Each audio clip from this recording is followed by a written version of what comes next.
Bonjour, nouvel épisode du World Tour Watching Challenge et aujourd'hui on va en Belgique. Quand je pense à la Belgique, je pense aussitôt à la comédie. Mais pas n'importe quelle comédie, puisque je pense davantage à une comédie plutôt cinglante et noire à la C'est arrivé près de chez vous. Ah et puis il y a Jean-Claude Van Damme aussi quand même. Et dans un autre registre, les Frères Dardenne. Mais mis à part ça, faut bien avouer que j'ai quand même pas mal de lacunes avec ce pays qui est pourtant si proche de nous. Alors pour rectifier ça, je voulais à la base regarder un film de Chantal Akerman, parce que cette réalisatrice c'est quand même un monument du cinéma, avec des films qui ont quand même inspiré beaucoup de cinéastes comme Gus Van Sant ou encore Michael Haneke. J'avais envisagé de regarder son film Jeanne Dillman, 23 quai du commerce 1080 Bruxelles. Je crois que j'ai rien oublié. Déjà parce que le titre, il est génial, et puis apparemment ça apporte une vision assez féministe sur les corvées ménagères et les tâches domestiques. Donc c'est un film qui me bottait bien, mais voilà quoi, est-ce que j'avais vraiment envie de regarder un film qui était apparemment assez dur et qui durait plus de 3 heures ?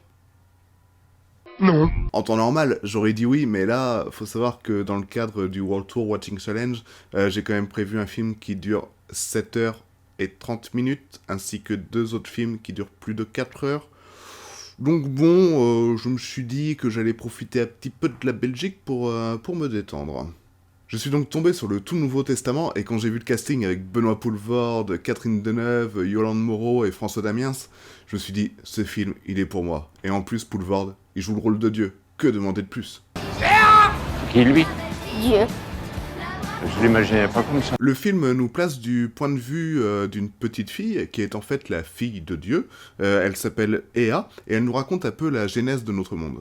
On apprend donc que Dieu, qui s'emmerdait royalement, a décidé de créer Bruxelles, qu'il a ensuite peuplé de différents animaux. On a ainsi le droit à des poules qui vont au cinéma, des autruches qui font leurs courses, etc. Mais bon, comme ça marche plutôt moyennement, il a décidé de créer l'homme et la femme qui vont donc fonder l'humanité.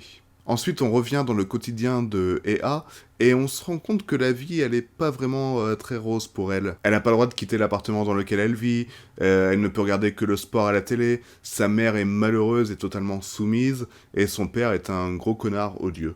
Ea va donc se révolter de cette situation, elle va rentrer dans le bureau de son père, qui est, je le rappelle, Dieu, elle va prendre tous les fichiers de tout le monde et va leur envoyer leur date de décès.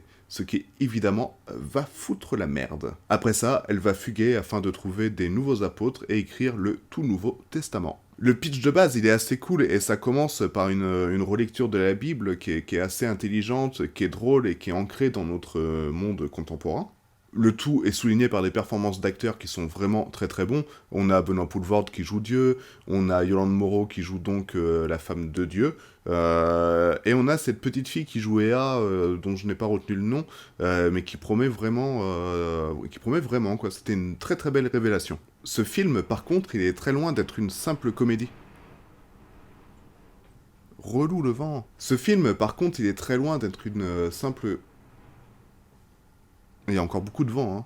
Ce film, par contre, il est très loin d'être une simple comédie. On a beaucoup de passages qui sont extrêmement durs. Je pense notamment aux violences domestiques et à la relation père-fille, qui est assez poignante et violente.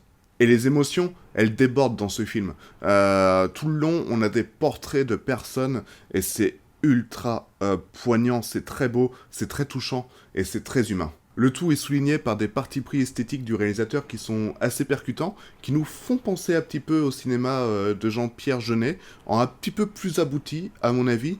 On a donc le droit à des scènes oniriques qui sont très très poétiques, et qui alternent avec des scènes beaucoup plus dures.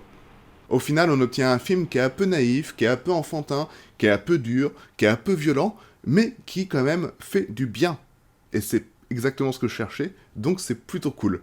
Le seul point négatif que j'ai pu relever de ce film, c'est que vers le début du film, on a le droit à une bite qui est censurée par un bandeau, et puis 50 minutes après, on a le droit à un défilé de nichons, de cul et de chatte. Donc c'est ok pour sexualiser la femme, mais par contre, dès qu'il s'agit du corps de l'homme, les censeurs, ça a l'air un peu différent quand même. Donc bon, bravo à eux. Et voilà, c'était mon avis sur le tout Nouveau Testament, un film de Jaco van Dormael, je crois, si je dis pas de bêtises.